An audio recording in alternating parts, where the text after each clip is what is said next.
afternoon. We love hearing your calls. And as we promised you, big surprises and lots of brand new. Starting off with a brand new find that has colors that are completely different than anything that we've talked about throughout, I know, my shows with you this visit. Well, and this is polychrome. It's a form of chalcedony. And it's a very unusual. This has a platinum look to it. Okay, yes, that's and it's really unique. It's not. Looks here. It looks kind of like grayish, but it's actually like olive greens, and it's got platinums in it. It's got all different kinds. And this is a rare form of chalcedony. And this is found. I found it in Madagascar. You know, in Madagascar, it's amazing how many new mine finds I find there. You know, in Madagascar.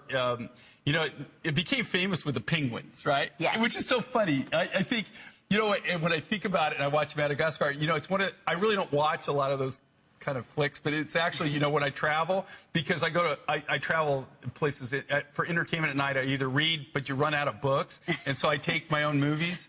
And I have to say this, one of the collections I have is the penguins of Madagascar. I don't know why, but I just think it's funny, especially when they crash the plane. So the thing is on this, Madagascar, that's what made Madagascar famous. Most people don't know where Madagascar is. No. It's really amazing to know the history of it. Do you know at one time it was occupied by American pirates? I did not know that. Yes, American pirates actually controlled it. It's been controlled by, oh my God, I can't even think of at least a half a dozen countries in the history. It's a very interesting country, very culturally diverse. They're finding a wealth of minerals there. I mean, it's just like every day they're finding something different. It's totally incredible. But if you ever have a chance, okay, you know, you get the globe out, go to Africa, go to the east coast of Africa, and go down about 3/4 of the way, and it's the island off there. That's Madagascar. Okay. And there's a whole, you know, like I said, there's a whole.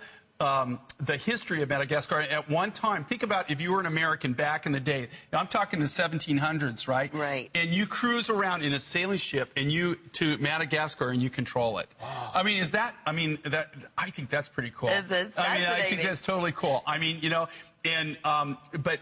What's so fun is just the cultural diversity of that country and all the different things that they're doing, and the mineral wealth is just untapped. That was what I was going to ask you. Do we get a lot? Do we see a lot out of Madagascar? You see tons of the stuff you see from me are from Madagascar. Okay. Yeah. Very good. Now, but we never did this one. No, this is brand new. This is a brand new mine find. I've never done this chalcedony. This is a brand new find that we found down there. Not a lot of them. They call it polychrome. They call it. There's also, you know, it's Polychrome Jasper, but it's a form of chalcedony is what it is. And when you look at this, it's got like the platinum colors to it. It's really totally incredible. Boy, I love it. I can see it with neutrals and again, I tried to cut cabs out of this, but I didn't have a lot of big material on it. So, you know, one of the challenges that you have, especially with any mine finds, and what I do is I actually take the material, I work around the material. I try to leave it natural. I try to work with what Mother Nature gave me. In this case, I cut a few big cabs, but I really couldn't get any consistency on the color range. And you know, I have to have somewhat of a consistency. Otherwise, you know, it just becomes a nightmare. So I went ahead and did this and just used all the different colors in this necklace, but there's no matching accessories just because I didn't have any more material. It's so natural. You like the earthy Mother Nature. This is all this is.